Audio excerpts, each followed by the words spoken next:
여러분 안녕하세요. 투자의 신에 오신 여러분을 환영합니다. 토마토TV의 투자의 신과 함께 여러분을 투자의 신의 길로 인도해드리는 시간, 투자의 신 월요일 2부 시작했고요. 계속해서 김형일 전문가님과 함께 하겠습니다. 전문가님과 함께 2부에도 종목 이야기 그리고 시장에 대한 투자 전략 미니 강의까지 기다리고 있으니까요. 여러분들 다시 한번 귀 쫑긋 그리고 눈 크게 뜨시고 손가락도 부지런히 움직여 주시길 바라겠습니다. 저희 여러분들의 질문 계속해서 해결 도와드릴 거고요. 시장에 대한 궁금증도 속 시원하게 해결해 보도록 할게요. 자, 종목 진단 진행이 되니까요. 궁금한 내용들 남겨주시길 바라겠습니다. 유튜브와 전화 상담을 통해서 함께 하실 수 있고요. 유튜브에 토마토 증권통 검색하고 들어오셔서 궁금하신 종목명, 매수가, 비중 남겨주시고 구체적인 궁금증들도 같이 남겨주세요. 자, 그리고 매수 문의도 함께 받고 있습니다. 매수하고 싶으신 종목들 있으시다면 미리 점검 받으시고 안전하게 투자해 보시길 바라겠고요.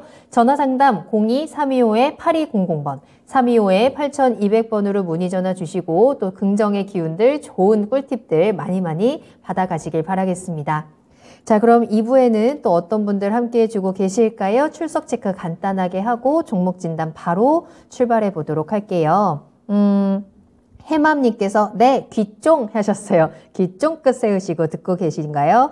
새곰지말님 오셨네요. 꾸벅하고 인사도 함께 남겨주셨고 꽃피어라 내청춘님 우연히 철강주 매수하셨는데 오늘 대박 나셨다고. 이럴 때가 또 굉장히 기분이 좋을 것 같은데 일단은 축하드리고 그 철강주 앞으로 또 어떻게 저희가 활용을 하고 꾸려 나가야 되는지 그게 또 중요하니까 궁금한 내용들 같이 남겨주시면 저희가 종목 체크 해보도록 할게요. 레제님 오셨군요. 잘 오셨습니다. 심연희님께서도 종목 남겨주셨고요. 초대박님께서도 저도 있어요 라면서 인사 나눠주셨고 한혜경님 2부 출석 체크 하도록 하겠습니다. 자, 종목 진단 계속 남겨주세요. 자, 그러면 첫 번째 종목입니다. SK바이오사이언스 살펴볼까요? 봄님께서 남겨주신 종목이고요. 98,000원에 15% 가지고 계세요. 제약바이오 상승에 따라서 SK바이오사이언스도 상승 가능할까요? 작년 8월에 매수해서 주가 떨어질 때 추가 매수해서 단가를 낮춰놓은 상황입니다. 추가 매수하지 말고 손절해야 했어야 하는 걸까요? 라면서 지금 계속 좀 약간 후회와 답답함이 좀 있으신 것 같아요. 자, 제약바이오 조금씩 훈풍도 불고 또 올라갈 때는 또 굉장히 강하게 올라가고 있어서 SK바이오사이언스도 그 훈풍을 받을 수 있을까 좀 그 부분을 체크해 봐야 될 것 같은데 아직까지는 엉덩이가 많이 무거워요. 어떨까요? 일단 SK바이오사이언스가 왜 이렇게 됐느냐. 일단 국내 독감 백신 쪽으로 이제 상당히 조금 점유율을 선도하고 있던 기업이었습니다. 2020년까지. 그런데 코로나 터지면서 이제 SK바이오사이언스에서 이거다 싶었던 거죠. 그러면서 이제 코로나 치료제 쪽에 그냥 몰빵을 해버린 겁니다. 독감 백신 잘 나가고 있었던 것도 중지하고 코로나 백신 쪽에 이제 몰빵을 해버렸는데 결론적으로는 이제 이 선택이 패착이 됐죠. 그러면서 지금 현재 이 코로나 치료제는, 코로나 백신은 지금 현재 이 생산이 중단이 된 상태고 재고가 아직 남아있어서 재고를 지금 어떻게 처리를 할까 요런 지금 고민을 하고 있는 상태입니다. 그럼 지금 이제 SK바이오사이언스가 결과적으로 이제 중요한 게 무언가 캐시카우가 나와 주어야지 주가가 끌어올려질 수가 있는 건데 지금 코로나 백신은 안 되죠. 독감 백신 지금 이제 다시 만드는 거거든요. 3월부터 재생산 들어가는 거라서 지금 당장에 돈이 나올 구석이 없는 겁니다. 근데 SK바이오사이언스가 일전에 상승 나왔었던 거는 거의 대부분 다 코로나 백신으로 인해서 나왔던 거기 때문에 결론적으로는 지금 현재 사실 주가가 올라가기에는 조금 이제 힘들다라고 생각을 해주셔야 돼요. 결국에는 SK바이오사이언스가 올라가려면 지금 이제 독감 백신 다시 재생산하고 있는 것들이 또 이제 실적으로 좀 반영이 되어야 될 거고 그러면서 그 외에 파이프라인에 대해서도 긍정적인 이야기들이 나와 주어야지 어느 정도 상승이 나올 수가 있는 건데 일단은 그러한 부분들이 반영이 되려면 저는 일단은 올해 정도는 지나가야 되지 않을까. SK바이오사이언스는 아마 올해 정도까지는 조금 힘들 수 있다라고 생각을 하고 있습니다. 그렇기 때문에 일단 저는 SK바이오사이언스를 이제 어떻게 좀 대응을 해야 되냐라고 했을 때 오늘 조금 이런 종목이 많은 것 같아요. 최대한 다른 종목으로 좀 수익을 보시면서 비중 축소하는 전략이 아마 빠를 겁니다. 단기적으로 지금 현재 제약바이오 업황이 좋아지고 있잖아요. 제약바이오 업황이 좋아지고 있는데 조금 다르게 생각을 해봐야 될 부분은 지금 현재 오늘 상승 나오는 종목들은 무언가 이슈가 다 있기 때문에 올라오는 겁니다. 지금 당장 실적 잘 나오고 있고 캐시카우도 있으면서 임상이라든지 여러 가지 이슈가 있기 때문에 지금 현재 상승이 잘 나오는 거거든요. HLB 그룹주들도 그렇고 그다음에 오늘 임상 이상 이슈 있었던 SCM 생명과학도 그렇고 이슈가 있고 무언가 다뤄질 거리가 있기 때문에 오늘 상승이 나오는 거지 아무것도 없는데 제약바이오 업황이 좋아졌다라고 해가지고 단순히 상승이 나온 게 아니거든요. 때문에 일단 SK바이오사이언스 같은 경우에는 올해 정도까지는 조금은 이제 힘들 수 있다라고 생각을 해줘야 될 것 같고 그렇기 때문에 기간이 조금 길게 걸린다라고 하면 저는 항상 기간 길게 걸린다 싶을 때에는 웬만하면 다른 종목으로 수익을 보고 수익 본 만큼 비중을 줄이셔라라고 안내를 드리는 편이거든요. 왜냐하면 우리가 주식시장에서 항상 기회비용을 생각을 해야겠죠. 당장 이제 아까도 이 철강주들 많이 이제 좀 채팅창에서 이야기를 해주신 것 같은데 철강주들도 당장 저번 주에 여러 가지 힌트들을 좀 많이 줬거든요. 수급이 새롭게 유입이 되면서 중국 양회에 대한 이야기가 나오면서 힌트들이 좀 어느 정도 형성이 됐기 때문에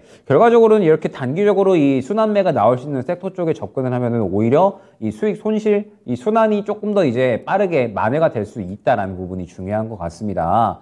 SK바이오사이언스가 지금 당장에 어떤 올라올 만한 무언가가 있다라고 하면은 저도 어느 정도 이제 홀딩하고 그 다음에 대응해보자라고 안내를 드렸었겠지만 지금 당장 SK바이오사이언스는 뭐가 나오기가 힘든 상태예요. 어찌됐든 이 주요한 캐시카우 두 가지가 당장에 돈이 안 나오고 있는 상태라서 돈이 나오게끔 만들어야 되거든요. 때문에 일단 SK바이오사이언스는 조금 더 길게 보고 당분간은 다른 종목으로 수익 보고 그 다음에 이 수익 본 만큼 잘라주시는 전략이 가장 유효할 것 같고 아마 상승이 나오려면 독감일 것 같아요. 혹은 이제 파이프라인 늘려가지고 이제 뭐 그 부분에 대해서 뭐 임상 돌입하고 혹은 뭐 M&A에 대한 이슈가 될 수가 있고 무언가 시장에서 좀 주목할 만한 이슈가 나와줘야 되는데 일단은 파이프라인도 지금부터 본격적으로 좀 늘려나가고 있는 상태이기 때문에 시간이 좀 많이 걸릴 겁니다. 때문에 일단 최적의 전략은 수급 받을 때까지 최대한 비중 어느 정도 이제 수익 본 만큼 줄여 나가는 그러한 전략이 적절할 것 같고 향후에 이제 어느 정도 좀 상승이 나올 수 있을 만한 구간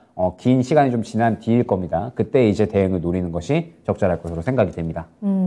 SK바이오사이언스 2부 첫 번째 종목으로 이야기를 나눠봤고요. 매도에 대한 시그널을 보내드렸습니다. 시장에서 조금 더 관심을 받고 수급을 받으면서 반등이 나올 때까지는 조금 더 시간이 많이 필요할 것 같다라는 점 참고를 해보시면 좋을 것 같아요.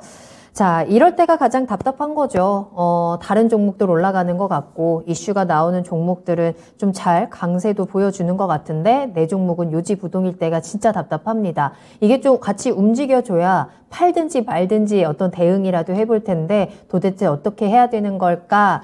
이러지도 못하고 저러지도 못하고 있는 투자자분들도 많을 것 같은데요. 순환매 빠르게 진행이 되고 있고 상승하는 종목들도 눈에 띄게 지금 나타나고 있는 상황에서 내 종목이 움직이고 있지 않다라고 한다면 다시 한번 그 종목에 대해서 깊이 있게 체크를 해보시고 종목을 바꾸시는 것도 좋은 전략일 것 같습니다. 귀한 상승이 나오는 요 시장에서 그 상승을 잘 챙겨가는 것도 우리가 투자를 하면서 정말 소중한 기회거든요. 그 기회 같이 만들어 보겠습니다. 김형희 전문가님의 이야기 들어보시고 여러분들의 종목들도 다시 한번 점검해 보시길 바라겠습니다. 유튜브 채팅창 그리고 전화상담 02325-8200번 지금 바로 전화 주세요. 자, 다음 종목입니다. 우리 달빛사랑님과 잡주킬러 두 분께서 남겨주신 종목인데요. 우진이라는 종목을 살펴볼게요. 매수가는 달빛사랑님께서는 만원대에서 매수를 하셨어요. 1,550원이고요. 비중 20% 담으셨습니다. 잡주킬러님께서도 8,700원대에 매수를 하셔서 비중을 또 30% 가지고 계시거든요. 원전 투자를 본격화한다고 들었고 실적도 좋고 미래 전망이 좋아 보여서 샀는데 어떨까요? 라는 댓글도 남겨주십니다. 우진 오늘 많이 올라왔죠. 6% 넘게 뛰어 올랐고요. 8,810원에 거래를 마쳤습니다. 윗꼬리를 조금 달면서 9,000원을 아래로는 살짝 지금 내려와 있기는 상황인데 우진의 전망, 긍정적인 소식들은 나오는 것 같아요. 주가도 그렇게 계속 위로 올라갈 수 있을까요? 네, 일단은 지금 현재 원전 쪽 이제 이 섹터를 보게 되면 항상 이제 저는 동일하게 좀 말씀을 드리는 게 두산 에너빌리티를 같이 봐야 된다. 그런데 두산 에너빌리티가 보게 되면 항상 장기적으로 17,000원 구간에서 주요한 매물대가 형성이 되어 있고 이 구간을 못 들어주는 한 지금 원전은 못 갈 거다라고 이제 말씀을 많이 드리고 있거든요. 왜냐하면 이 구간이 항상 이제 주요한 매물대이면서 원전이 한 종목만 움직이는 게 아니라 거의 대부분 다 같이 움직입니다. 그러면서 이제 두산 에너빌리티가 대장으로 움직이기 때문에 이 17,000원 구간 뚫어주면서 두산 에너빌리티가 끌고 가는 그림이 나와 주어야지 다른 원전주들도 같이 갈 수 있다라고 항상 말씀을 많이 드립니다. 그런데 일단은 최근에 원전 관련된 이슈들이 좋은 게 많이 나왔었죠. 뭐, 이 아랍에미리트 건도 있었고, 그러면서 이제 뭐 계속적으로 좋은 이야기들이 나오기는 했었지만, 지금 현재 공에서 17,000원 구간은 결국에는 못 뚫어내줬죠. 지금 현재 웬만한 호재로는 원전 쪽이 크게 탄력을 받기는 어렵다라고 생각을 해주시면 됩니다. 그렇기 때문에 일단 우진 같은 경우에는 그런적으로 이제 어떤 사업 하느냐, 원전에 들어가는 이 계측기 사업하거든요. 그러면서 이제 국내에서 독점하고 있는 그러한 기업입니다. 그렇기 때문에 이제 이 원전에 대한 이러한 모멘텀들이 앞으로 확대되면 확대될수록 우진도 크게 수혜를 받을 수가 있을 것 같고, 결론적으로 이제 이 우진 같은 이러한 중소형주들, 그러니까 이 부품이 들어가는 원전 관련주들은 실제적으로 납품이 가능할 것이냐, 향후에 꾸준하게 납품이 가능할 것이냐, 이 부분이 중요한데, 우진은 저는 충분히 그러한 부분에 대해서 계측기 독과점하고 있는 그런 이제 기업이다 보니까 앞으로도 꾸준히 좀 수혜는 받을 수 있다라고 생각이 되고 있거든요. 다만 말씀드렸듯이 원전이라는 지금 현재 이 섹터 자체가 크게 움직이기가 힘들어졌다라고 생각을 해주시면 될 것 같아요. 비단 뭐 우진뿐만 아니라 뭐 한전 기술도 그렇고요. 뭐 그 다음에 뭐 보성 파워텍, 뭐 일진 파워 다 마찬가지겠지만 아마 주가 흐름 돌려보시면 두산 에어빌리티하고 비슷한 흐름 나올 거예요. 이전 매물대 못 뚫고 지금 계속 이제 요구 관계만 왔다 갔다 하고 있는 거거든요. 그러면 어찌됐든 원전 같은 경우에는 저는 충분히 상승은 나올 수 있는 섹터다라고 보고 있습니다. 뭐 정부가 적극적으로 지원을 하고 있고 앞으로 이제 우리나라 주도 산업 중에 하나가 될 거고 반드시 이제 성장은 할 거다라고 생각이 되는데 이 매물대가 너무 두텁기 때문에 보통 이제 이 매물대를 뚫어 주어야지 상승이 나온다라고 말씀을 드리는데 이 구간을 못 뚫어주니까 지금 계속 이제 지지부진한 모습을 보여주고 있는 거거든요. 때문에 일단은 이 앞선 매물대를 두산 에너빌리티뿐만 아니라 전체적으로 원전 관련주들도 같은 흐름이 나와줘야 될 것 같고 그러면 우진 같은 경우에는 그 가격대가 어디냐 딱 10,000원이다 말씀드릴 수 있을 것 같아요. 우진 같은 경우에는 이 10,000원 구간 못 뚫고 지금 이제 계속 왔다 갔다 하고 있다라고 생각을 하시면 될 것 같고 우진도 결론적으로는 크게 상승 나오려면 두산 에너빌리티하고 같이 요 10,000원대 뚫어줘야지 추가적인 상승이 가능하다 생각을 해주시면 될 것 같습니다. 때문에 일단은 1차 목표가는 10,000원입니다. 1차 목표가 10,000원이고 요 구간을 뚫어주면은 추가적으로 12,000원 정도 만약에 못 뚫어주면은 또 다시 이렇게 이제 지지부진한 구간에 어느 정도 이제 도달을 하겠죠. 계속해서 요 구간을 왔다 갔다 할 텐데 저는 만약에 10,000원 구간에 도달을 한다라고 하면 저는 요 구간에서는 한 차례 정리하고 재매수하는 전략 그리고 지금 현재 구간에서는 추가 매수하는 것도 나쁘지는 않다라고 보고 있습니다. 우진이 어찌됐든 작년에 실적 잘 나와줬고 원전은 항상 이야기가 나올 때 이 매물대를 돌파 시도를 해줬던 그러한 종목군들이고 지금 최근에 두산 에너빌리티 포함 전체적인 원전 관련주도 흐름이 나쁘지는 않은 것 같거든요. 그래서 추가 매수는 저는 나쁘지 않다라고 생각을 하고 있고 추가 매수를 한다면 10,000원 정도에서는 일단 정리를 하는 쪽으로 생각을 해주시는 게 좋을 것 같습니다. 말씀드렸듯이 10,000원 구간의 매물대가 너무 두터워서 아마 이 구간을 좀 뚫어내주려면 굉장히 좀 좋은 이슈가 필요할 것 같은데 사실 시장에 좋은 이야기가 많이 나왔거든요. 뭐 수주권들도 그렇고 정부 정책에 대한 부분들도 그렇고 좋은 이야기가 정말 많이 나왔는데 사실 이 10,000원 구간을 계속 못 뚫어주고 있어서 아마 웬만한 이슈로는 이 10,000원 구간을 뚫어주기는 조금 힘들지 않을까 생각이 됩니다. 그런데 어찌됐든 우진 같은 경우에는 작년에 실적 잘 나왔다라는 부분에 대해서 그래도 어느 정도 오늘 수급적인 반응이 좀 나와줬다라고 생각을 해서 추가 매수에 대한 부분도 충분히 좀 고려를 해도 될 것 같고 1차 목표가 10,000원 정도 도달을 해서 만약에 그 구간 못 뚫어주면은 그대로 이제 차익 실현이 나올 수가 있으니까 차익 실현 나오면 또 이제 한 8,000원 정도 구간까지 하락 나온다 생각을 하시면 될 것 같거든요. 그렇기 때문에 10,000원 뚫어주면 수익 극대화, 못 뚫어주면은 차익 실현 관점으로 대응을 해주시면 될 것 같고 지금 현재 구간은 추가 매수도 가능한 구간이다라는 점까지 안내를 드리도록 하겠습니다.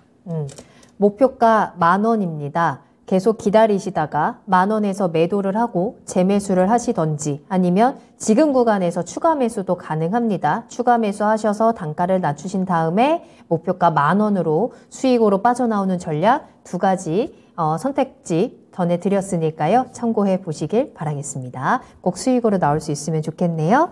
자, 계속해서 상담 이어가겠습니다. 이번 상담은 전화로 연결해 볼게요. 시청자님 안녕하세요.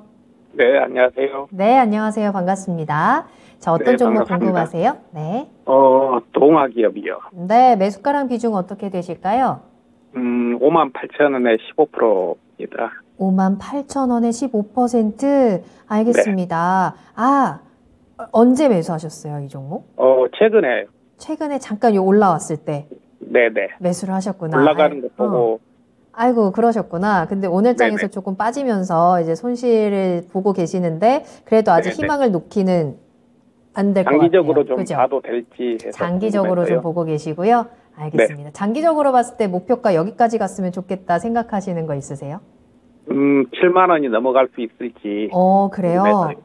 네네. 알겠습니다. 자, 동아기업 7만 원 목표가 한번 체크해 보고요. 전망 확인하겠습니다. 김현희 전문가님과 이야기 나눠보세요. 네네. 일단 동아기업이 일단 본업 자체는 이제 목재, 그다음에 건설 쪽으로 이제 생각을 해주시면 될 것 같고, 최근에 이제 새롭게 떠오르고 있는 캐시카우가 전액 쪽이죠. 전액에 대해서는 그래도 계속적으로 이 성장은 해 나갈 것으로 생각은 되고는 있어요. 지금 이제 올해부터 어느 정도 이 증설을 한 부분에 대해서, 그 다음에 이 고객사를 좀 늘려 나간 부분에 대해서 어느 정도 충분히 이제 실적에 대한 반영은 될 것 같은데, 일단 문제는 이 건설 시장 쪽이 지금 계속 안 좋아가지고 아마 이제 목재에 대한 주요한 이제 캐시카우를 보유를 하고 있기 때문에 원자재는 지금 비싼데 건설 업황은 안 좋아지다 보니까 동아기업도 이 부분에 대해서 일단은 올해에도 살짝의 이제 이 수익성이 긍정적으로 유지가 될 수 있을까에 대한 이런 의문감은 아직 남아있는 상태입니다. 그러니까 이제 전액 사업은 지금 잘 되고 있는데 본업인 목재 사업이 워낙에 이제 이 시황 자체, 업황 자체가 좀 안 좋다 보니까 이게 상충되면서 과연 이제 올해에도 실적이 좋을 수 있을 것인가? 약간 이제 이러한 우려감들이 있는 상태다라고 생각을 해주시면 될 것 같아요. 그러다 보니까 올해에도 이제 실적적인 부분에 대해서는 살짝의 이제 이 우려감이 여전히 좀 남아있는 상태다라고 생각을 해주시면 될 것 같거든요.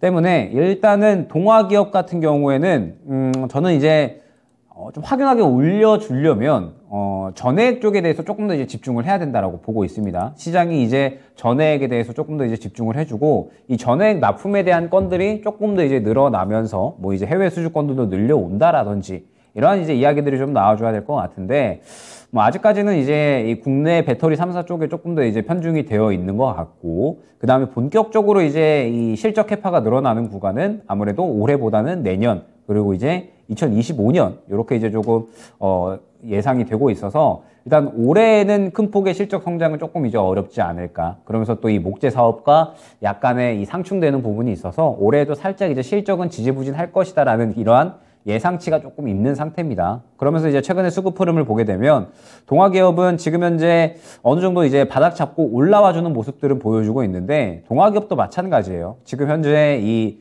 6만 원대의 매물대가 상당히 두텁거든요. 일전에 이미 이 전액 관련된 사업에 대해서 주목을 많이 받았었던 그리고 상승이 많이 나왔었던 종목이기 때문에 이 구간의 매물대가 상당히 두텁다라고 생각을 해주시면 됩니다. 그렇기 때문에 이 구간을 뚫어주려면 무언가 또 시장에서 크게 주목을 받을 수 있을 만한 그리고 아마 전액이 되겠죠. 전액 사업에 대해서 또 무언가 주목을 받을 수 있을 만한 그런 이제 이야기가 나와줘야 되는데 당분간은 조금 이제 힘들지 않을까. 그렇기 때문에 동아기업은 일단 1차 목표가는 6만 원으로 잡고 가주시는 게 좋을 것 같습니다. 이 6만 원 구간을 뚫어주어야지 결론적으로 또 마찬가지로 어느 정도 이제 눌러주면서 상승 나오고 눌러주면서 상승 나오고 이러한 구간이 나와줄 것 같은데 결론적으로 이 구간 뚫어주려면은 좋은 이슈가 하나 나와줘야 되거든요. 그런데 아직까지 실적에 대한 부분들은 조금 더 이제 우려스러운 부분이 크다라고 봐야 될 것 같고 그러면서 전액 사업은 성장은 해 나가고 있기는 하지만 시장에서 주목하기에는 큰 폭의 성장은 조금 이제 어려울 것이다라고 생각이 되고 있어서 동아기업은 일단은 1차 6만 원 정도 목표가로 잡고요. 만약에 이 구간을 뚫어준다라고 하면은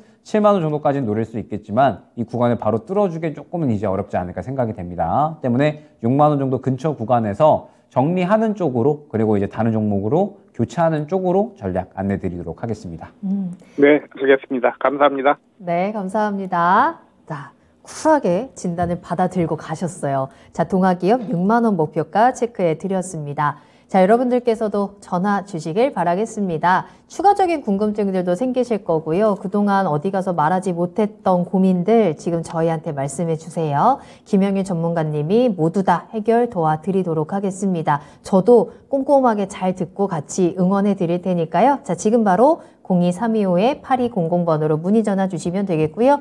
유튜브 채팅창으로도 상담 받으실 수 있어요. 유튜브에 토마토 증권통 검색하고 들어오셔서 지금 바로 여러분들의 이야기 남겨주시길 바라겠습니다. 남양님 오셨고요. 작은 소나무님 2부도 함께하고 계시죠. 수익내서 집바꾸자님과 품격님 모두 반갑습니다. 김정수 님이 오셨네요. 잘 오셨고요. 파블로프님 2부도 함께 해주셔서 감사합니다. 영웅12라는 닉네임도 보이고요. 마이마음이 님께서도 종목같이 남겨주셨는데 좀 답답하신 부분이 있는 것 같아요. 저희가 하나씩 체크해 보도록 하겠습니다. 저는 상담받을 종목이 없어서 심심해요 라는 댓글을 아까 본 것 같은데 왜 없나요? 찾으면 다 있고 심심할 틈이 있습니까? 지금 저희가 이렇게 좋은 정보 전해드리는데 모두 다 꼼꼼하게 체크하시고 투자하시는데 꼭 도움 받아보시길 바랄게요. 자, 다음으로 만나볼 종목은 행복님이 남겨주신 SL입니다. 26,600원 매수가고요. 비중 10% 담으셨는데요. 잘 오르지 않는 것 같아요. 목표가 얼마로 잡아야 하나요? 라면서 남겨주셨거든요. SL이 오늘은 26,350원에 거래를 마쳤고 실적도 나쁘지 않게 나온 것 같고 전기차와 관련을 했을 때 전망도 나쁘지 않은 것 같은데 주가가 좀 시원시원하게 가지는 않는 것 같아요. 목표가 어디까지 볼까요? 네, 일단은 SL 같은 경우에 또 이제 우리나라 가장 대표적인 자동차 부품 관련주 중에 하나죠. 그러면서 이제 뭐 주요 고객사로는 다들 알고 계시겠지만 현대, 기아를 두고 있고 사실 이제 현대, 기아 잘 나가면은 보통 따라가는 종목이기는 합니다. 보통 이제 따라가는 종목이기는 한데 최근에 이제 뭐 현대차나 혹은 이제 기아가 올라갈 때에 따라가는 모습들을 딱히 보여주지는 않았죠. 지금 현재 이 SL 같은 경우에는 수급이 이제 살짝 부재한 상황이다라고 생각을 해주시면 될 것 같고 최근에 이제 바닥을 어느 정도 잡아주고 반등이 어느 정도 나오고 있기는 하지만 수급이 부재한 상황에서 그래도 이제 자동차 업황이 지금 계속해서 좀 괜찮으니까 따라가는 그런 이제 움직임이 좀 나와주고 있는 것 같습니다. 그러면서 최근에 이제 이 자동차 쪽, 부품 쪽 보게 되면 뭐 영화테크라든지 그 다음에 뭐 화신이라든지 그 외에 중소형 부품주들은 전체적으로 흐름도 나쁘지 않았거든요. 영화테크도 최근에 한 차례 흐름 나와줬고 그 다음에 뭐 아진산업 같은 경우에도 마찬가지고 뭐 화신 같은 경우에도 마찬가지고 전체적으로 이제 흐름 자체는 좀 잘 잡아가고 있는 것 같은데 시장에서 그렇게 주목을 받고 있지는 못한 것 같아요. 아무래도 이 매기 자체가 이 현대차나 기아 쪽, 완성차 쪽에 조금 더 이제 몰려 있는 것 같고 자동차 부품은 보통 이제 따라가는 거다 보니까 이 현대차나 기아가 조금 더 이제 IRA에 대한 확실한 어떤 이야기가 나왔을 때 SL도 좀 같이 따라가지 않을까 생각이 됩니다. 그렇기 때문에 일단은 그냥 단순히 같이 반응 나오는 수준에서 그냥 반등이 나왔던 것 같고 오늘 이제 하락을 했었던 건 무엇이냐? 얘가 이제 이 SL이 28,000원 구간의 매물대가 좀 형성이 되어 있다 생각을 해주시면 될 것 같아요. SL이 28,000원부터 그리고 이제 2차로 한 3만원 그리고 이제 3차로 32,000원 매물대가 좀 두텁게 형성이 되어 있는 종목인데 SL이 최근에 이제 수급이 동반되지 않고 상승이 나오다 보니까 그냥 1차 매물대인 28,000원 구간을 그대로 부딪히고 하락이 나왔다 생각을 해주시면 됩니다. 그러면은 SL이 과연 이제 계속 안 좋을 건가? 주가가 과연 이제 애매하게 좀 진행이 될 건가?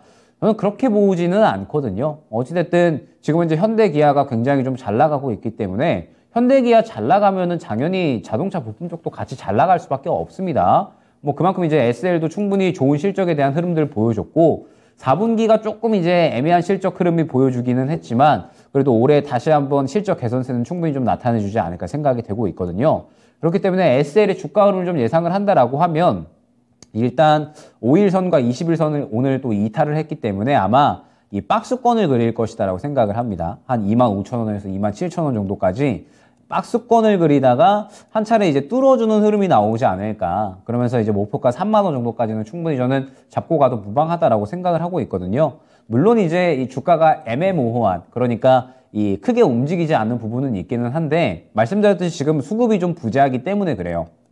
결론적으로는 수급이 좀 잘 들어와 줘 있으면 이러면 이제 좀 크게 움직여 주는데 지금 현재 수급이 부재하기 때문에 결론적으로 이제 SL도 아직까지는 크게 움직임이 나타나주지 않고 있다라고 생각을 해주시면 됩니다. 그러면 이제 SL이 조금 어떻게 좋은 호재에 따라서 움직일 수가 있느냐. 일단은 IRA 가이던스가 또 어떻게 나오느냐에 따라서 갈라지겠죠. IRA 가이던스 잘 나오게 되면은 뭐 아무래도 이 현대차나 기아가 이제 이 현지에서 수혜를 받을 수 있다라는 부분이 될 거고 현지에서 수혜 받으면 또 당연히 현지 투자 늘릴 거고 인프라 투자 눌리면 이제 자동차 부품 쪽에 또 수혜를 받을 수가 있는 거거든요. 때문에 SL 같은 경우에는 일단 중요한 분기점이 마찬가지로 IRA 가이던스 발표 내용이 될 것 같고, IRA 가이던스가 혹시나 이제 우리나라 기업들이 안 좋게 발표가 된다라고 하더라도 아마 이 25,000원 저점을 깨지는 않을 것 같아요. 저점을 깨지는 않을 것 같고, 요 구간에서 계속 이제 박스권 그리면서 움직일 것 같습니다. 그러면은 IRA 가이던스 내용 좋게 나오면은 3만 원 정도까지는 충분히 노릴 수가 있을 것 같고, 만약에 안 좋게 나온다라고 했을 때에는 한 25,000원 정도까지 떨어진다라고 하더라도 요 정도 구간에서 충분히 반등이 나올 수가 있으니까, 이 반등 나오는 구간 노려가지고 또 오히려 추가 매수 노려서 한 요 정도 구간에서도 정리 노리면 되는 거거든요. 때문에 일단 SL은 지금 당장 대응을 한다라기보다는 IRA 가이던스가 어떻게 나오는지를 보고 대응을 해야 될 것 같습니다.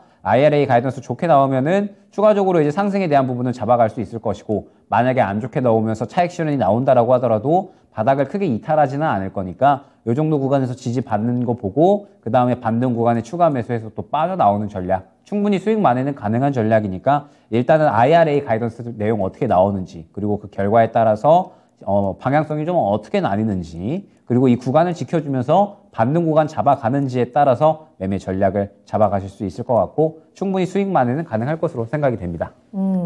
SL입니다. IRA 확인한 다음에 대응하자라는 조언 드렸고요. 당분간 박스권에서의 흐름이 예상이 됩니다. 반등 시 추가 매수하시고 또 수익 실현하시는 방법들도 꼭 꼼꼼하게 체크해 보시길 바랄게요.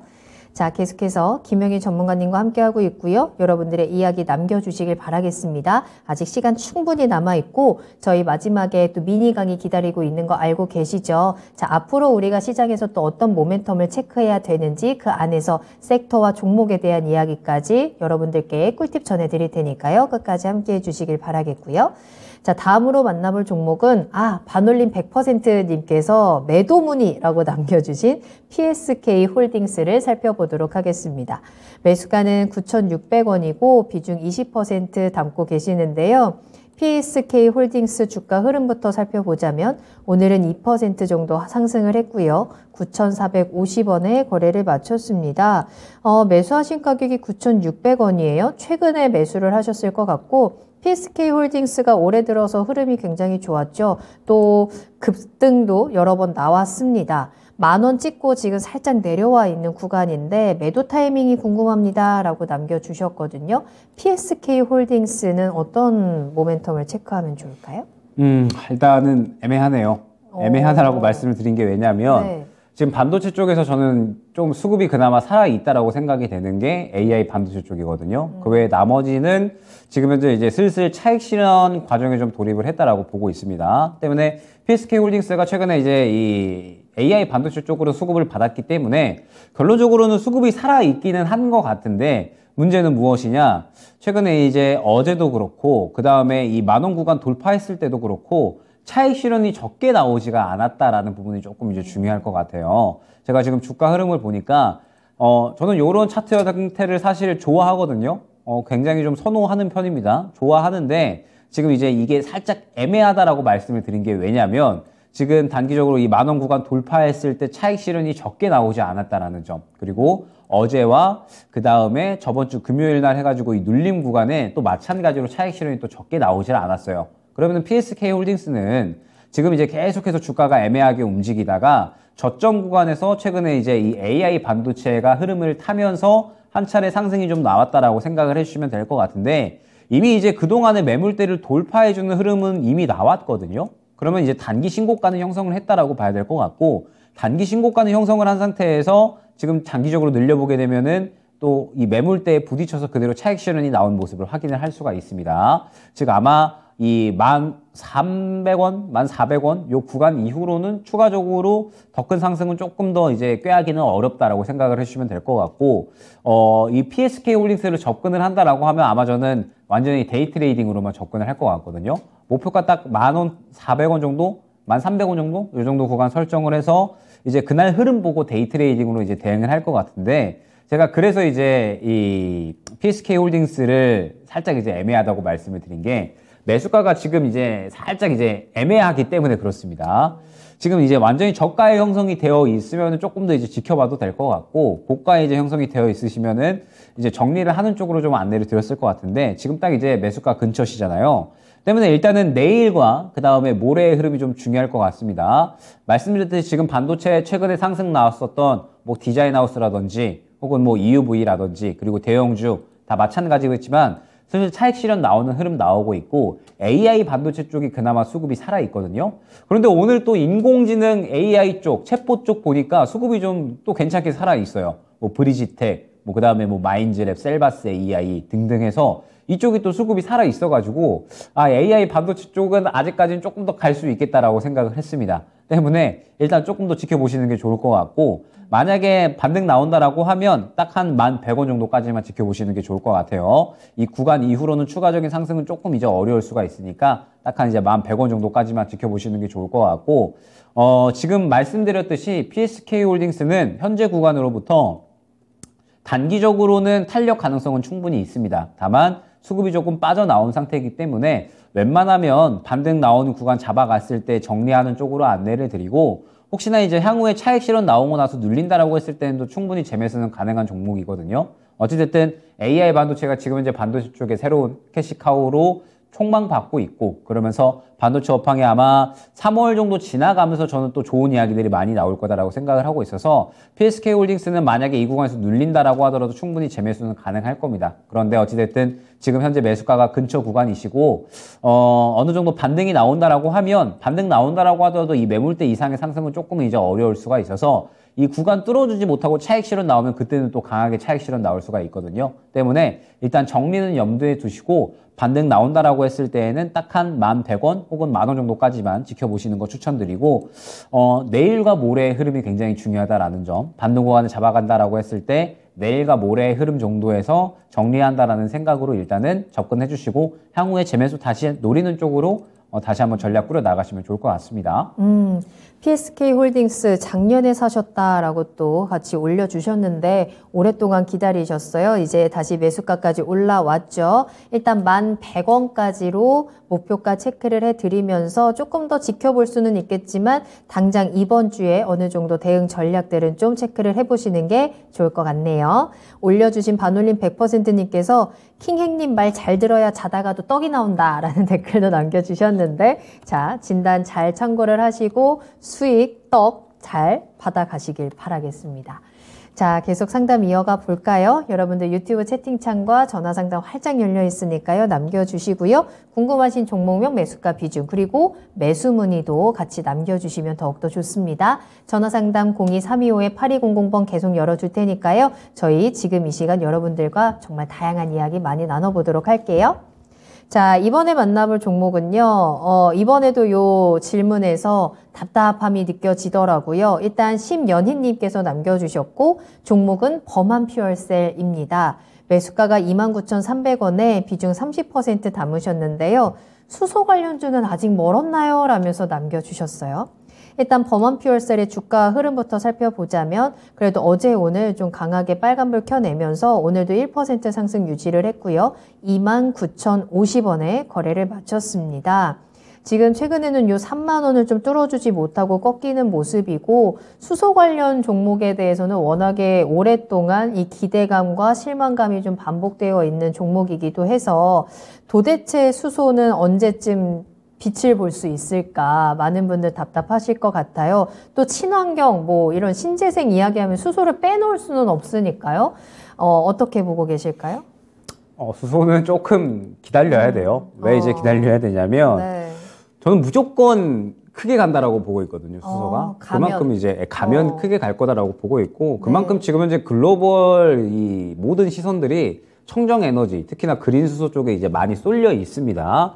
그러면서 이 그린 수소가 이 탈탄소에도 굉장히 좀 중요한 그러한 자원이고, 그 다음에 이제 에너지 효율도 높아가지고 앞으로 이제 꾸준하게 주목을 받을 거고 발전 또한 잘 되어 갈 거예요. 그러면서 우리나라가 이제 이 전 정부에서 현 정부까지 이어졌었던 정책이 그렇게 많지가 않은데 수소 발전에 대한 부분은 계속해서 이어져 오고 있거든요. 그만큼 우리나라도 이 수소 발전에 대해서는 많이 진심이다라고 생각을 해주시면 될 것 같고, 앞으로 이제 꾸준하게 이 수소에 대한 이야기들은 나와줄 겁니다, 시장에. 그러면서 또 최근에 올해부터 이제 본격적으로 이 작용이 되기 시작을 하는 게 수소법 개정안이었죠. 그러면서 이제 뭐 수소 의무 발전에 대한 부분이라든지 뭐 수소 입찰제 뭐 이런 것들로 인해서 충분히 이제 수소는 앞으로 길게 보면은 충분히 수혜를 받을 수가 있는데, 일단은 올해는 아니지 않을까. 예, 일단은 발전 속도, 그러니까 이제 발전이 되려면 아직까지 해결이 되어야 될 부분이 굉장히 많아요. 법제화에 대한 부분도 그렇고, 그 다음에 지금 이제 뭐 에너지 효율, 그러니까 이제 이 수소를 뽑아내는 데 있어서 이 비용에 대한 이런 효율들, 이러한 것들도 지금 따져야 될 게 굉장히 많고, 아무래도 이 발전은 되기는 될 건데 조금은 이제 미래의 산업이다, 아직까지는. 그렇게 이제 생각을 해주시면 될 것 같습니다.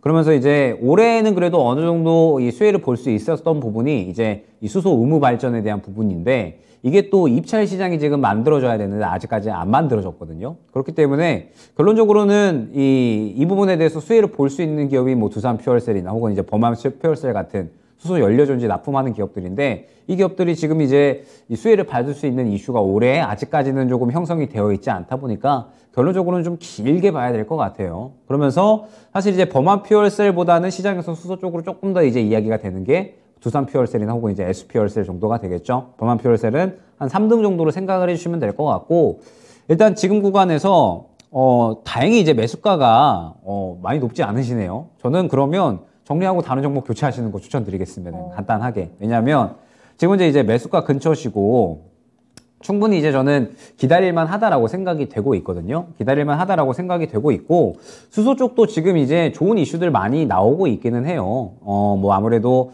뭐 말씀드렸듯이 뭐 수소법 개정도 됐고, 그에 따라서 이제 이 수소, 특히나 연료전지 쪽은 수혜를 받을 수 있는 법안들이기 때문에 충분히 이제 좋은 이야기들이 나오고 있다라고 생각이 되고 있고, 그 다음에 뭐 탈탄소에 대한 이러한 이 관심도가 높아지면서 아마 청정수소에 대한 발전 속도는 더욱더 가속화가 될 겁니다. 그런데 일단은 지금 그냥 단순히 단기적으로 봤을 때 아마 다음 달 정도까지도 수소가 과연 이야기가 될까? 저는 그러기는 조금 이제 힘들다라고 보고 있고, 그렇다라고 했을 때 범한 퓨얼셀은 일단은 지금 현재 구간에서 시장에 관심을 못 받고 있는 거거든요. 다른 수소들도 마찬가지겠지만 시장에 관심을 크게 못 받고 있기 때문에 결론적으로 저는 수소는 완전히 시장 관심 받을 때만 접근을 하는 걸 아직까지는 추천드리고 있습니다. 시장 관심 받으면서 수급 들어갈 때 접근을 해서 빠르게 트레이딩하고 빠져나오는 전략이 지금 현재 구간에서는 수소는 가장 적절하다라고 생각이 되고, 장기적인 투자를 실시를 할 때는 이제 본격적으로 무언가 이 수소 관련주들이 실적이 잘 나오기 시작하는 시점이라든지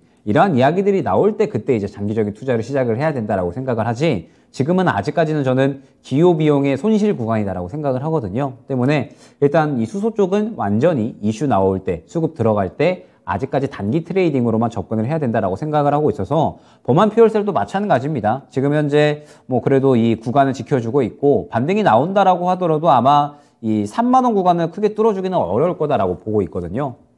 때문에 일단 범한 퓨얼셀은 저는 다른 종목 쪽으로 교체하는 쪽으로 일단 잡고 가주시는 게 좋을 것 같고, 뭐 어찌됐든 현재 구간에서 다시 반등 그림은 이어지고 있으니까 3만 원까지는 그래도 반등 나오지 않을까. 그러면은 이 정도 구간에서 상승 나왔을 때에는 매수가 근처에서 정리를 하셔서 일단 다른 종목 쪽으로 이제 집중을 하시는 게 좋을 것 같습니다. 지금 당장에 수급받고 이제 상승 나올 수 있는 종목군들로 집중을 하다가 향후에 이제 수소는 일단은 단기 수급이 들어갈 때만 접근을 하시고, 이 수소 연료전지 쪽 접근을 한다라고 하시면 말씀드렸듯이 두산 퓨얼셀이나 S 퓨얼셀 같은 조금 더 이제 집중을 받을 수 있는 종목군들이 있거든요. 그쪽에 이제 완전히 수급 들어갈 때 단기 트레이딩 쪽으로만 집중을 해주시는 게 좋을 것 같고, 수소를 장기적으로 보기에는 아직까지는 이른 시점이다라는 점, 조금 더 이제 굳혀야 되는 이야기가 나와 주어야지 수소도 장기적으로 투자를 할 수가 있지, 아직까지는 수소를 장기적으로 보기에는 기회비용 손실이 조금 더 크기 때문에 일단 범한 퓨얼셀은 매수가 근처에서 정리한 후에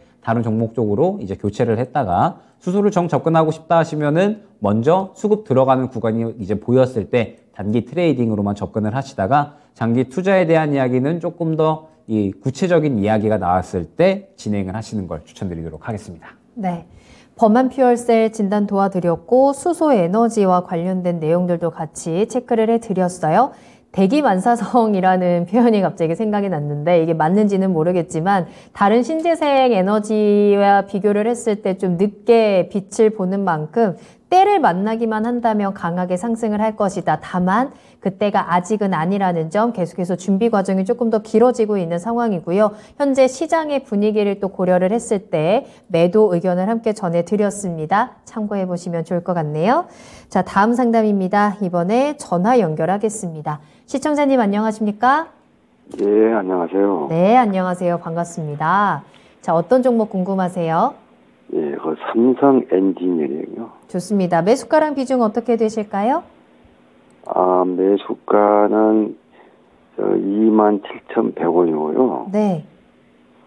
예, 비중은? 작년 2022년도 한 3월달 된가 보네요. 매수하신 지는 꽤 되셨네요. 네, 1년 정도 25%. 되셨고. 25% 25% 가지고 계시고요. 아, 정말 네. 오랫동안 기다리셨다가 이제 다시 한번 이 삼성 엔지니어링이 좀 빛을 발하고 있습니다. 어떤 점이 가장 궁금하세요? 아, 요즘 증권가에서 뭐 가격을 뭐 한 4만 원 막 간다고 하니까 이게 뭐 종을 잡을 수가 없어서 궁금해서요. 알겠습니다. 저 요 상승의 흐름을 어디까지 이어갈 수 있을지 목표가 한번 같이 체크를 해보도록 할게요. 김영일 전문가님과 함께 이야기 나눠보시고요. 네. 예. 자, 그리고 유튜브에서 김정수 님께서도 이 종목에 대한 질문을 같이 남겨주셨거든요. 한번 같이 참고를 해보시면 좋을 것 같습니다. 자, 전문가님, 삼성 엔지니어링 우리 목표가 어디까지 잡아야 될까요? 4만 원 갈까요? 일단은 증권사 목표가는 너무 이제 크게 이제 생각을 하시기보다는 그냥 참고 수준으로만 생각을 해주시는 게 좋을 것 같고, 일단 삼성 엔지니어링이 작년에 이제 워낙에 실적이 좋았었잖아요. 이제 이 불안정한 이러한 이 글로벌 환경 속에서도 이 플랜트 사업이 굉장히 조금 잘 이루어지게 되면서 수주권들이 어마어마하게 큰 폭으로 이제 뛰어 올랐었고, 그러면서 이제 역대급 수주, 역대급 매출, 역대급 실적 다 기록을 했다라고 생각을 해주시면 될 것 같습니다. 그러면서 이제 올해에도 추가적으로 이 수주권들, 작년에 한 10조를 조금 이제 넘어서는 수주권들이 이제 이어졌었는데, 올해에는 더 수주를 늘렸죠. 목표치를 이제 12조 정도로 이제 늘리면서 이 삼성 엔지니어링은 올해에도 이제 견조한 실적을 거둘 것으로 생각이 됩니다. 그렇기 때문에 삼성 엔지니어링이 충분히 이제 뭐 최근에 증권사 리포트나 혹은 이제 뭐 목표가 보게 되면은 현재 고점을 충분히 이제 뚫어줄 수 있겠다라고 생각이 되기는 하는데, 증권사 리포트는 리포트고 지금 현재 이제 우리가 슬슬 이제 대응 구간을 잡아간다라고 했을 때 삼성 엔지니어링이 지금 현재 구간이 약 거의 2년 정도 동안에 계속해서 뚫지를 못했었던 구간입니다. 뚫어줬던 시도만 하면은 최근만 해서 벌써 한 5, 6, 7번째거든요. 그런데 7번째 동안에 지금 이 구간 28,000원 구간을 계속 못 뚫어주고 있다라고 생각을 해주시면 될 것 같아요. 그러면서 삼성 엔지니어링이 실적에 대한 이야기가 올해만 나오지 않았겠죠. 작년에도 수주권들 많이 뭐 발생한다 이러한 이야기 나오면서 결론적으로는 계속해서 돌파 시도를 해줬을 텐데 결국에 이 구간을 못 뚫어줬습니다. 이 구간을 못 뚫어줬다라는 거는 이 구간이 정말 강력한 매물대다라고 생각을 해주시면 좋을 것 같아요. 그래서 주가를 길게 늘려봤더니 삼성 엔지니어링이 지금 현재 구간으로부터 약한 이제 2015년, 2014년 요 구간에 이제 이 매물이 좀 형성이 되어 있더라고요. 그렇기 때문에 일단 삼성 엔지니어링은 이 28,000원, 29,000원 구간을 강하게 뚫어주는 게 중요한데, 저는 이제 여기서 좀 주목을 해야 될 부분이 무엇이냐. 일단 삼성 엔지니어링이 일전에 굉장히 강한 수급이 들어온 구간이 있었는데 이 구간에서도 사실 28,000원 구간을 못 뚫어줬다라는 부분이 중요할 것 같아요. 그러면은 지금 현재 구간으로부터 훨씬 더 수급이 강하게 들어와 있었던 이 구간에도 28,000원, 29,000원 구간을 못 뚫어줬다라는 뜻이 되고, 또 특히나 이 구간을 생각을 해보면 유동성이 폭발했었던 구간이었습니다. 다들 기억을 하고 계시겠지만 코로나 구간이거든요. 이때가 코로나 이후에 유동성이 폭발했었던 구간에 삼성 엔지니어링이 이 큰 수급을 갖고 돌파 시도를 해줬지만 결론적으로는 이 구간을 못 뚫어줬거든요. 그러면은 지금 현재 구간도 마찬가지입니다. 단기적으로 만약에 이 추가적으로 상승이 안 나온다, 28,000원 구간을 못 뚫어준다라고 하면 또 그대로 저점까지 그대로 이제 주가가 하락할 가능성이 있다라고 생각을 해주시면 될 것 같아요. 때문에 삼성 엔지니어링은 어찌됐든 추세 자체는 유지를 해주고 있거든요. 그러면서 이제 지금 현재 시청자님의 단가가 27,100원이기 때문에 일단은 기회에 왔다라고 생각을 해주시는 게 좋습니다. 정리할 기회가 왔다라고 생각을 해주시는 게 좋을 것 같고, 27,000원 이탈 시에는 저는 정리하고 가주시는 게 좋지 않을까. 지금 이제 단가 보게 되면 어제도 상승 나오다가 결론적으로 윗골이 그렇고 오늘은 살짝 차익 실현 나오는 흐름 나온 거거든요. 근데 만약에 내일이나 모레 정도 해가지고 음봉 나오면서 27,000원 이탈한다, 그러면 추세가 살짝 꺾이는 겁니다. 추세 살짝 꺾이게 되면 아마 25,000원 그리고 2차적으로는 24,000원까지 떨어질 수가 있을 텐데 이 정도 구간까지 조정 나오게 되면 다시 한번 이 U자형으로 돌려놓는데 시간이 좀 걸릴 거고요. 그 다음에 삼성 엔지니어링이 올해 만약에 작년보다 수주권들을 더 큰 폭으로 나타낸다라고 하더라도 아마 28,000원, 29,000원 한 번에 뚫어주긴 힘들 거예요. 왜냐하면 이미 이 주가 자체가 올해, 그러니까 작년이죠. 작년에 역대급 실적이 나왔다라는 부분에 대해서 반영을 한 거거든요. 그런데 작년에 역대급 실적이 나왔는데도 불구하고 지금 현재 28,000원 구간에 못 뚫어준다? 이 구간이 너무 강한 매물대다라는 뜻이 됩니다. 때문에 만약에 지금 현재 구간을 이 이슈로 못 뚫어준다라고 하면 향후에 추가적으로 수주권들이 더 늘어난다라고 하더라도 이 구간을 못 뚫어줄 확률이 있거든요. 때문에 일단 지금 현재 구간으로부터 27,000원 이탈 시에는 정리하는 쪽으로 방향 잡고 가주시는 게 좋을 것 같고, 만약에 지금 현재 구간에서 28,000원 뚫어준다라고 하면 그러면 2차 목표가는 33,000원 정도 잡아드릴 수 있을 것 같습니다. 33,000원 정도 잡아드릴 수 있을 것 같고, 말씀드렸듯이 삼성 엔지니어링이 이미 신고가 수준이다라고 생각을 하시면 될 것 같아요. 지난 약 한 9년 동안에 가장 높은 주가이기 때문에 거의 대부분 수익 중이다라고 생각을 해주시고 어느 정도 이제 정리 쪽으로 전략 잡아가시는 게 가장 적절하지 않을까 생각이 됩니다. 자, 시청자님, 일단 기회는 왔습니다. 27,000원 아래로 내려가면 매도해 보시고요. 28,000원을 뚫어주는지가 중요하고 최종 목표가는 33,000원 제시를 해드렸습니다. 도움이 좀 되셨을까요? 예, 고맙습니다. 네, 성토하시길 바랄게요. 감사합니다. 예. 네. 자, 이렇게 해서 오늘 김형일 전문가님과 함께하는 종목 진단은 여기까지 하도록 할게요. 오늘도 정말 많은 종목 함께 이야기 나눠봤고요. 여러분들께도 좋은 꿀팁들 함께 전해드렸습니다. 자, 지금부터는 조금 더 집중해 주세요. 시장에 대한 이야기 나눠보도록 하겠습니다. 자, 우리 시장에서 또 어떤 모멘텀을 기다려 봐야 되는지 미니 강의 어떤 내용 들어볼까요? 일단은 저번 주 금요일부터 해서 철강주들이 상당히 좋은 흐름 보여주고 있잖아요. 그리고 이제 시간의 상한가를 지금 철강주들이 다 지배를 했습니다. 그렇기 때문에 양회 얘기를 안 할 수가 없겠죠. 제가 최근에 이제 아침에서 한번 이야기를 했었지만 다시 한번 또 이야기할 만한 타이밍인 것 같아서 양회 이야기를 한번 가져왔습니다. 왜 양회 이야기를 가져왔냐면 보통 이제 양회는 중국이 이제 한 해에 진행하는 행사 중에 가장 큰 행사다라고 생각을 해주시면 됩니다. 그러면서 항상 이제 양회에 주목을 해야 될 부분이 무엇이냐? 그날 그해 중국의 주요한 정책 방향들이 다 나오게 되면서 그때 당시 이제 수혜를 받는 업종들이 명확하거든요. 때문에 우리는 이제 양회를 슬슬 준비를 해야 되지 않을까. 이미 이제 관련된 종목들이 좀 탄력이 나오고 있는데 비단 철강뿐만 아니라 다른 섹터군들도 충분히 상승이 나올 수가 있다라는 점을 염두를 해서 오늘 양회 이야기를 가져왔습니다.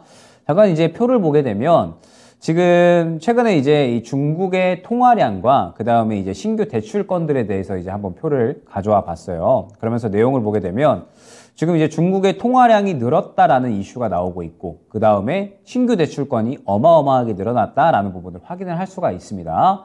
통화량이 늘었다라고 하는 거는 시장의 이 유동 물량, 유통량이 좀 많아졌다라고 생각을 해주시면 될 것 같고 주목을 해야 될 부분은 신규 대출에 대한 부분이겠죠.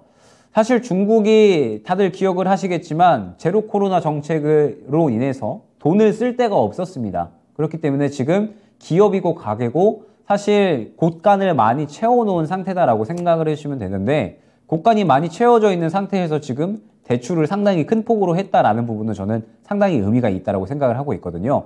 대출이 이렇게 큰 폭으로 이루어졌다. 그것도 상당히 확연하게 큰 폭으로 이루어졌다라고 하는 건 이제 이 중국 기업들과 가게들이 산업 재가동에 맞추어서 리오프닝에 맞추어서 돈 쓸 준비를 하고 있다라고 생각을 해주시면 됩니다. 유동량도 늘어나고 대출건도 크게 늘어났기 때문에 지금 현재 이 중국은 완전히 좀 돈 쓸 준비를 하고 있다라고 생각을 해주시면 될 것 같고 여기에서 이제 이 양회 동안에 이 1개월 동안의 주요 지수 주가 수익률 비교 차트예요. 그러면서 약 한 10년 동안인데 보게 되면 10년 동안에 보통 직전 1개월에 상당히 이제 상승하는 모습을 확인을 할 수가 있고 회의 기간 동안에는 지지부진하다가 회의 기간 이후에 다시 한번 어느 정도 올라오는 모습을 확인을 할 수가 있습니다. 이 의미가 무엇이냐면 이 양회 진행되기 전에 기대감으로 인해서 양회 기간에는 기대감 소멸 그리고 양회 이후에는 그 기대감이 실질적으로 수주권들로 나타나는 그런 구간이다라고 생각을 해주시면 될 것 같아요.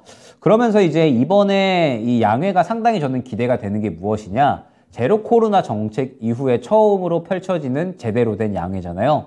제대로 된 양회다라는 의미는 작년에 이미 중국은 12월 달에 위드 코로나로 정책 전환을 하면서 주요한 목표 자체를 경제 성장으로 내세웠습니다. 내수 활성화로 내세웠고 경제 살리기를 주요한 목표로 내세웠기 때문에 아마 이번 중국 양회는 관련된 이야기들이 크게 나올 확률이 높다라고 생각을 해주시면 될 것 같아요. 각 기업들에 대한 지원안들 그리고 이 정부에서 돈 쓰는 방향이 어마어마하게 나올 겁니다. 그러면은 보통 이제 우리가 이제 생각을 해봐야 될 부분이 무엇이냐? 양회에 수혜받는 섹터가 무엇이냐를 생각을 해봐야 돼요. 지금 이미 철강 쪽은 수혜가 상당히 좀 크게 나오고 있죠. 이번 양회는 그동안의 리오프닝과는 조금 이제 방향성이 다르게 철강, 그 다음에 이 시크리컬 산업이라고 하죠. 주요하게 이제 뭐 건설이나 혹은 이제 뭐 건설 기계, 인프라 쪽, 철강, 뭐 인프라 이쪽으로 이제 생각을 해주시면 됩니다. 그러면서 이제 시크리컬 업종이 주요하게 상승이 나오기 때문에 지금 철강 쪽 상승이 나온다라고 하면 이제 추가적으로 철강뿐만 아니라 슬슬 건설 쪽도 한번 이제 봐야 된다라는 거예요. 그런데 건설 쪽도 건설을 본다라기보다는 저는 건설 기계 쪽이 지금 현재 상태에서 상당히 좋은 것 같거든요. 아까 말씀드렸듯이 건설 쪽은 지금 국내 부동산 업황이 아직까지는 조금 애매한 상황이라 건설 자체 이 종목들은 조금 이제 수혜받기 어렵다라고 한다면 건설 기계 쪽은 지금 상당히 수혜받을 수 있는 모멘텀이 많습니다. 우크라 재건도 그렇고 뭐 그 다음에 최근에 튀르키예 지진권도 있었고요. 뭐 그 다음에 이 미국이나 글로벌적으로 지금 인프라 확충 구간에 있으면서 양회 동안에 아마 또 인프라 투자 이야기 많이 나올 거거든요. 아무래도 이 중국 산업 재가동이 이루어짐에 따라서 공장 증설 이야기 많이 나올 거고 인프라 확충에 대한 이야기 많이 나올 겁니다. 때문에 이제 이 양회 동안에 상당히 수혜를 받을 수 있는 섹터가 많이 나올 거다라고 생각을 하고 있고 특히나 철강 쪽, 그 다음에 저는 건설 기계 쪽을 반드시 좀 봐야 된다라고 보고 있습니다. 오늘 시장에서 뭐 진성TC나 혹은 뭐 DY 파워라든지 건설 기계 쪽 상당히 흐름 좋았었기 때문에 단기적으로 계속해서 좀 지켜봐야 된다라고 보고 있고 지금 이제 보게 되면 정부에서 결과적으로는 이번 중국 정부에서 지원안이 나올 수밖에 없다라고 보고 있는 게 리오프닝을 실시를 하기는 했는데 서비스 업종 그러니까 뭐 여행, 항공 이쪽은 지금 이제 급등을 하고 있어요.